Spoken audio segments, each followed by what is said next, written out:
क्या आप एक ऐसी नदी के बारे में जानते हैं जो बहुत ही खतरनाक मानी जाती है। हमारे धर्म में नदियों को बहुत ही पूजनीय माना जाता है। इन्हें माँ का दर्जा दिया गया है। मान्यता है कि पवित्र नदियों में स्नान करने से व्यक्ति के जन्मों जन्मों के पाप धुल जाते हैं और उसे मोक्ष की प्राप्ति होती है।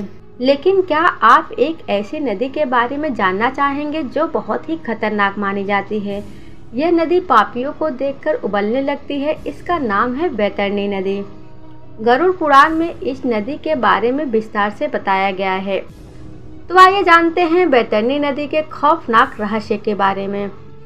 गरुड़ पुराण के अनुसार बैतरणी नदी 86 लाख योजन दूर यमलोक में बहती है। जहाँ पृथ्वी पर मौजूद नदियों में जल होता है, वहीं बैतरणी नदी खून और मेवात से भरी होती है।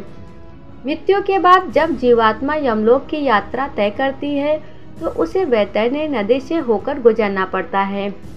इस नदी में भयानक कृमि, मगरमच्छ और ब्रज जैसी चोंच वाले गिद्ध रहते हैं। मृत्यु के बाद जब यमदूत पापी जीवात्मा को लेकर बैतरणी नदी के पास से गुजरते हैं तो नदी का रक्त खौलने लगता है। कहते हैं कि जो जीवन में बुरे कर्म करता है, धर्म, कर्म, दान, पुण्य के काम नहीं करता, उस पापी आत्मा को बैतरणी नदी पार करने में बहुत कष्ट झेलना पड़ता है। पापी आत्मा को देखकर यह नदी उग्र हो जाती है। इसके बाद यमदूत नाक में कांटा फंसाकर जीवात्मा को खींचते हुए नदी के उस पार लेकर जाते हैं।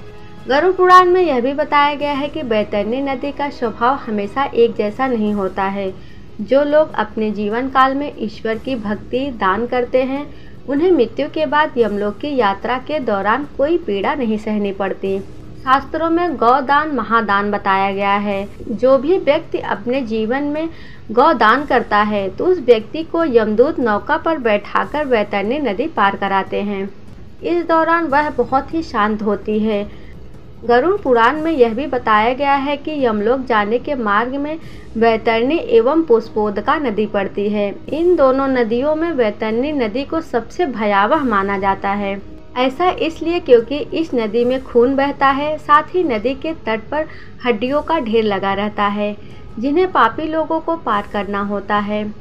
जिन लोगों के परिजन मृत्यु के बाद विधिवत कर्मकांड करते हैं, वह इस नदी को आसानी से पार कर लेते हैं और बाकी आत्माएं इस नदी में डूबती रहती हैं और पार करने के लिए संघर्ष करती हैं। यह नदी पापियों को देखकर और अधिक उग्र हो जाती है और इसका रक्त खौलने लगता है। इस नदी को देखकर आत्माएं डर से कांपने लगती हैं। जो मनुष्य अपने जीवन काल में अच्छे अच्छे कर्म करता है, उसके कर्मों के अनुसार उसे सहायता मिलती है। जिन लोगों के परिजन मृत्यु के बाद सभी कर्मकांड को विधिवत पूरा करते हैं, वह इस नदी को नाव पर बैठकर पार करते हैं। इसके साथ आत्मा को इस नाव पर बैठने के लिए जीवन में किए गए पुण्य की सहायता भी मिलती है। यमलोक पहुंचने के बाद आत्मा पुष्पोदका नदी के किनारे बैठकर विश्राम करती है।